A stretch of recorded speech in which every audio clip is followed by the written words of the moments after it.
ये क्वेश्चन कहता है कि the central fringe of interference pattern produced by light of wavelength 6000 angstrom, मतलब कि जो वेवलेंथ ऑफ लाइट अपने को गिवन है वो कितना है, वो अपने को गिवन है 6000 एंगस्ट्रॉम।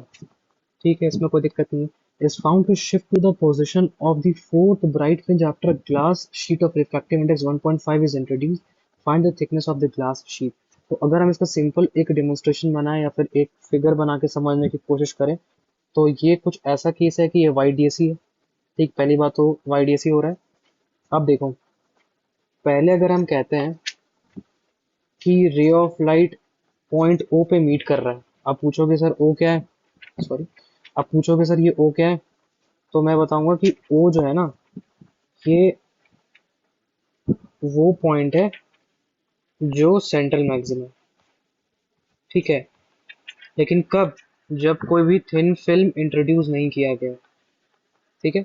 अब देखो, अब क्वेश्चन में कहता है एक थिन फिल्म लगा दिया गया जिसका रिफ्रैक्टिव इंडेक्स म्यू है, थिकनेस T है, तो जो सेंट्रल पोजीशन मतलब कि सेंट्रल मैक्सिमा की जो पोजीशन है वो शिफ्ट कर जाएगी। जब इसकी पोजीशन शिफ्ट करेगी तो मैं मान लेता हूँ कि, ठीक है, तो रे ऑफ लाइट मान लेते हैं इस पॉइंट पे इधर आया मीट किया, और ये एक रे इधर आके मीट किया, मतलब कि पहले इस पॉइंट पे दोनों मीट कर रहे थे, मतलब पॉइंट O पे, अब पॉइंट P पे मीट कर रहे हैं। मतलब कि अब जो थिन के वजह से सेंट्रल मैक्सिमा की पोजीशन जो है वो ऊपर आ गई, ठीक है। क्या आ गई? ऊपर आ गई। तो ये हुआ तुम्हारा क्या, ये हुआ वाई शिफ्ट। अब यही शिफ्ट की वैल्यू क्वेश्चन में गिवन है कि shift to the position of fourth bright fringe, मतलब वहां शिफ्ट हो गया जहां पे फोर्थ ब्राइट फ्रिंज का पोजीशन है, फोर्थ ब्राइट फ्रिंज पोजीशन जहां पे है वहां पे शिफ्ट हो गया। तो ठीक है, तो फोर्थ ब्राइट पोजीशन क्या ले सकते हैं, N lambda capital D B small D. तो एन की वैल्यू क्या है 4, लैम्डा की वैल्यू क्या है 6000 था ना, हाँ, तो 6 इंटू 10⁻⁻7। अब कैपिटल डी क्या है, कैपिटल डी मतलब ये distance, distance of slit from the screen. हमसे क्वेश्चन में पूछा क्या है, thickness of the glass sheet, ठीक है। अब देखो, इस पॉइंट पे एक और पॉइंट मैं ऐड ऑन करना चाहूंगा कि इस पॉइंट पे क्या, सेंट्रल मैक्सिमा पर डेल्टा एक्स की वैल्यू 0 होती है, लेकिन लेकिन ड्यू टू, ठीक है, due to introduction of thin film क्या हुआ, एक OPD क्रिएट हुआ, मतलब ऑप्टिकल पाथ डिफरेंस, उसकी वैल्यू थी -1t।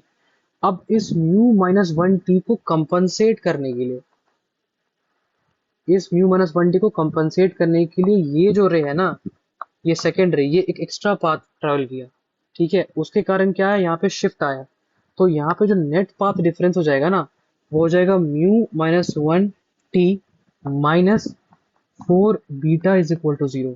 मतलब कि अब जो इक्वेशन बनेगा उसमें आएगा μ-1t इज इक्वल टू 4β, ठीक है। अब बीटा क्या है, बीटा फ्रिंज वेट थे भाई, ठीक है।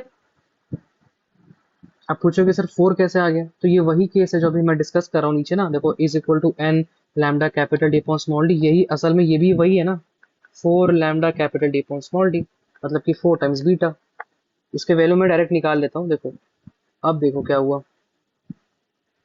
हाँ, तो अच्छा एक चीज और यहाँ पे ऐड ऑन होगा कि ये जो शिफ्ट है ना, ये वाई डायरेक्शन में, और ये जो है ये OPD है, मतलब कि क्या, ये दोनों के बीच का पाथ डिफरेंस ये डेल्टा एक्स है, ये वाई डायरेक्शन में कोई रिप्रेजेंट नहीं कर रहा।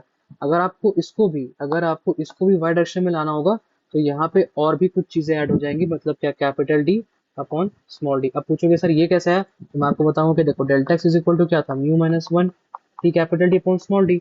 अगर तुम इसको क्या बोल सकते हो, डी साइन थीटा, तो डी साइन थीटा ले सकते हो वाई अपॉन कैपिटल डी। तो y का जो वैल्यू हो गया, सॉरी यहाँ पे मैंने पहले से लिख दिया था, देखो y को जो वैल्यू हो गया वो क्या हो गया, μ-1t capital D upon small D, ठीक है। तो यहाँ से आया, अब देखो capital D upon small D, तो म्यू की वैल्यू क्या गिवन है अपने को 1.5, तो 1.5 माइनस 1, थिकनेस की वैल्यू पता नहीं, कैपिटल डी की वैल्यू पता है, स्मॉल डी की वैल्यू तो वैसे भी कट जाएगी, तो 4 lambda capital D upon small D, तो लैम्डा कैपिटल मतलब कि capital D upon small D cut गया, तो 0.5t is equal to 4 lambda, मतलब कि 4 इंटू 10⁻⁻7।